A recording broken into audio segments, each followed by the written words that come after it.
Hello friends, it's Chloe, and it is the night of Yule, and it has been a very long, fun, exhausting game. We went to a winter solstice spiral event, a little walking of the spiral and lighting candles and a few crafts and things for the kids in another room. It was a lot of fun, and got to spend some time with some other moms at Cocoa today. All around that time period, including, for us, it was gifts day and stockings and all the fun you might have on Christmas we had on Yule. Um, I also did a smudging with my favorite incense and some clearing bundles. So that was always fun and gets the cats like, what the frick? So a couple really cool things um, amongst the gifting, which I had no idea was coming my way, is my husband found a really awesome, it really let me know that he actually knows me pretty well, and he got me this awesome game, um, Jim Henson's Labyrinth, the board game. It is a cooperative game, which I love because my kids want to play board games, but things like Monopoly leaves my younger son bored to tears. He only wants to be there in time to flip the board when somebody finally gets tired of playing the game or frustrated. I love cooperative games, and I love the Labyrinth, so this was really awesome to receive today. I'm looking forward to playing. I've already popped all the pieces out of, how they tend to have little round pieces or whatever stuff for playing the game in cardboard push out things. So I've already um, gotten everything sorted and separated into some baggies for those pieces that were still attached to boards that needed to be popped out, and gone a little bit over the book that tells what's what. But on top of the main game, my husband already got the expansion all in one swoop. So we get to play, the main characters, and then have some goblins to play against to make it a really full game. Now, this game can actually be played as a single player game. You can play with 2, 3, 4, even up to 5 players, although it's encouraged to about 4 players. And that's what we have in our house. I have 2 boys and my husband and myself. But with these extra little pieces, you can add in more people. And from what little I have been able to read so far in the book, you can make it more or less challenging by including some things, tweaking some of the abilities or rules in the game to vary it to the ability levels of those who are playing. Or if you've been playing it for a while, you can kind of change up certain things to help give it a new challenging feel. Now, being a cooperative games means that you're not fighting against each other unless you're doing something like playing the Goblin Queen and the Goblins.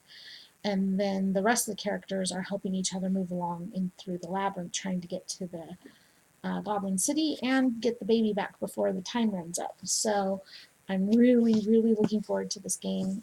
There's a quote in the book that talks about this edition being redone in memory of Jim Henson and David Bowie. So that was really cool. And the pieces are gray, but you can paint them to give them a more detailed look. And there was a really cool review on Amazon that showed what they could look like if you paint them. So I'm probably going to take my time before I decide whether or not to do that.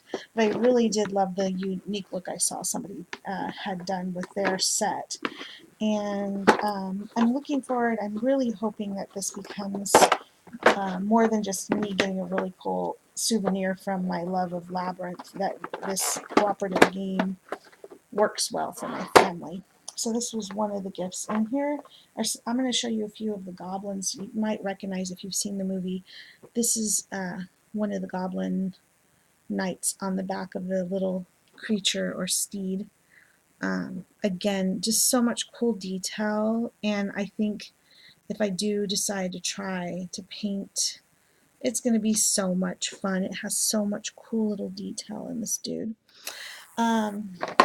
And Yeah, this one I actually remember some of these guys from the movie. I was like, oh cool, I'm just gonna go watch the movie, and then I was looking. It's on Amazon, but I gotta buy it. I thought Netflix had it on there for free, but evidently they either took it off to make room for something else, or I don't know. So I'm gonna try to find a copy or buy a copy of Labyrinth so we can watch it. Um, they're so cool, and yeah. So this is again the Goblin set, which includes some cards showing ability and things connected to the goblins, and then the little extra 1, 2, 3, 4, 5 figurines that comes with the expansion set. And there's also a little instruction paper in the behind them that gives you some additional info and challenges to add to the game. So super excited for such an awesome collectible and fun game, and my husband showing that he actually understands me in some ways. Sometimes it's been it's been very interesting this last year with being with our move and how we're getting along. He also I also got from Family and Pets a neck and shoulder kneading massager with heat.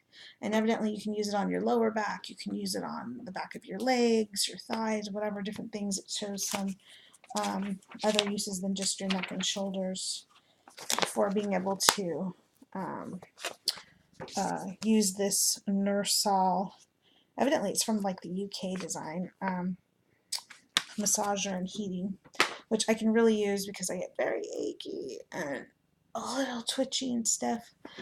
So yeah, really fun Yule, lots of different things happening, and a really awesome gift. And I was able to find some Grumpy Cat stuff for my husband, so he was a little surprised. It's so hard to shop for him. He usually gets whatever he wants, so like finding something he might actually like for the holidays is like so tricky.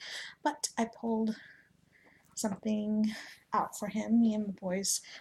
I used a little bit of my own money, of course, to get him his gift, so it was a total surprise. He had no clue that we were getting something totally separate for him. And I know that may sound a little odd, but he, like I said, he's the kind of guy who kind of gets whatever he wants or whatever he needs whenever he wants to, and he doesn't really wait for holidays for stuff like that.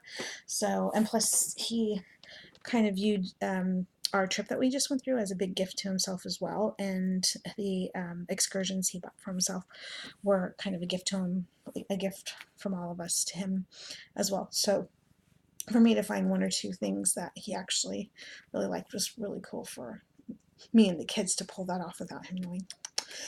So anyways, yeah, uh, those are the main points I wanted to talk about. I will have a video about oracles and the winter solstice and things like that. I mentioned in my last video about Iceland that we learned about Iceland that we learned some stuff about the Yule lads, the Yule cat slash Christmas cat, and things like that. So I really don't feel like I have much to add except that looking for my dad's pictures, and I have this old box or this box of stuff from my grandma and my dad that I hadn't gotten into yet, even though they've been gone for a few years now. I haven't gone through it because it was like, for a while my relationship with them was over the phone, and I would see them occasionally when I could, and my children were very little while they were still alive, so it was hard to travel and see them very often. So it was like a phone call away, and even in my old phone, which I got a new phone, so in my contacts on Google, I still have my grandmother's phone number on there, and I haven't been able to bring myself to open their box of things, which includes a lot of pictures and certain things my cousin helped save for me. And I'm feeling ready to get into that box to get a few pictures so I can have it on kind of an ancestor altar that I'd like to have up either all the time or especially during the holidays, like Samhain and Yule and a few other time periods when we do a lot as pagans or spiritualists, we tend to do a lot of honoring of the ancestors during these special or certain holidays. So that's one of the things I was pulled to do, but because our vacation was like right before and we've been so exhausted with our sleep schedule being a little off, I wasn't able to get everything out. So my hope is that before Mother's Night, which I believe is one of the next two major sabbats, I'm hoping to get those, my grandmother's picture out. My dad's side, I don't know if anybody has pictures of my maternal grandmother who just passed this summer, but I'm going to see if I even have just some old picture of her from when I was staying with them part of the time, to honor my grandparents who have passed, and just really get myself in sync with some traditions that I've been wanting to uphold. And I had, before I moved, I had my grandmother's picture and a picture of my dad and my uncle on a shelf where I do some light, quick little, centering ritual in the morning or in midday, depending on when I had a moment. But I haven't really had it set up since the move. I just don't have as much shelving or storage space where I could put like little shelves with spiritual activity. I have one set up over here in the corner and one in my reading desk that I do readings and client readings on if I don't do it, say, on my bed or in what I call the gaming room, because I have another nice, fairly large space to do larger spreads.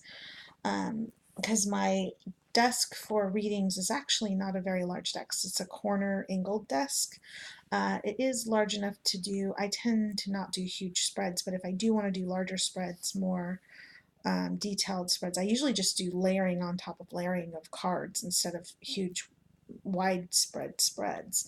But sometimes I will want to do an effect like that to get a complete picture, and so I will literally take it, say, like on a futon mattress or something big like that. And I do have like a card table, which is a bit bigger than the tabletops I'm talking that are around the room.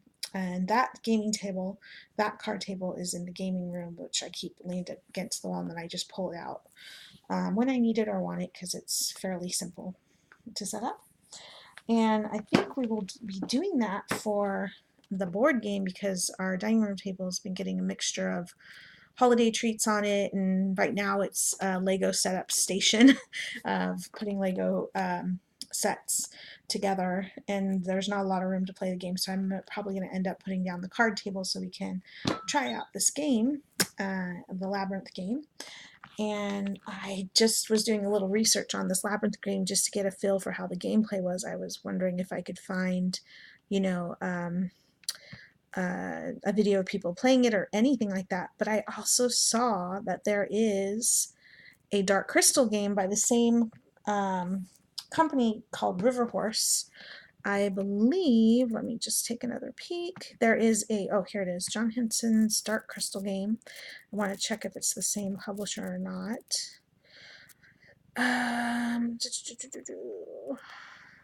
Yes, River Horse also has a Dark Crystal board game. And so if we really like this game, I might push or encourage for getting that for my birthday.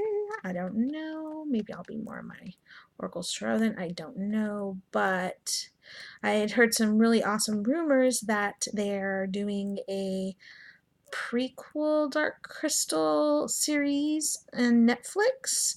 I'm kind of looking forward to that, but what we would all really love, right, is the following movie created for, the second Dark Crystal, where it shows, our favorite characters as king and queen of their lands and shows the progress since the change of the dark time, right? But I think a prequel would be awesome, especially any of us who love Star Wars know that how deep and integrated and cool the stories can get. But there evidently is a lot of cool graphic novels, comic graphic novel type books of offshoot stories from the Dark Crystal out there, and I'm really thinking I might try to just read those.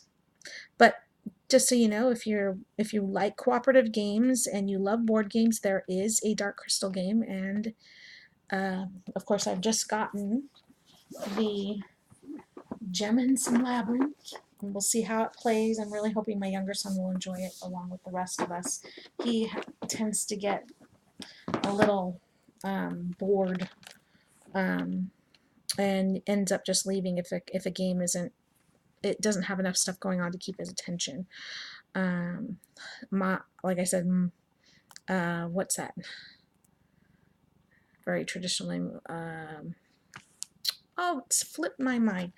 That money game everybody's played for years. I can't think of it. Anyways, I'm hoping this will be better. I've been wanting to try more cooperative games with them because competitive games tend to get my boys way too upset and just not good. It's just not good. So looking forward to this. And I think I better just end there because I don't want to get repetitive. But yeah, I was really cool to find out about this game producer, River Horse, that has these really cool games. Monopoly, that's what I'm thinking. That's such a dead bore for my son who's a little attention wandering. That's the game, Monopoly. The only thing he likes about Monopoly is when someone finally gets frustrated enough to want to flip the board, and then if they can remember, they'll ask Griffin to come and flip the board, which, you know, some people don't mind and some people really hate when you do that. So it's become a bit of an event at our house, basically saying it's the end of the game. Another game we really like is that Exploding Kittens game. That's a really fun game for little boys who like to flip things or just have some snarky banter between you and your kids. Anyways, okay, that's enough for me. I just wanted to share a few things that I found out. I really love Jim Henson, Brian Froud, these old puppeteered / awesome artistry, and you know, Fae inspired / elfling inspired. In this case, goblins and trolls and really cool pixies and things are also included in the Labyrinth, and love it, love it. So, okay, big thanks to my pets and hubby and my kids. I'm really looking forward to having some fun, and if I'll do an update on how the gaming went and if it was easy. Supposedly children as young as 6, I've heard, was reading on some reviews, even some children 5 can possibly play with help. It is you can do it independently as a 1-player game all the way up to 5 from what the book was saying, and I'm really fascinated to see how that plays. Okay, I better stop. All right. Have a great Yule and New Year's, and I will talk with you all later very soon about actual Oracle and Tarot stuff shortly. Okay, bye-bye.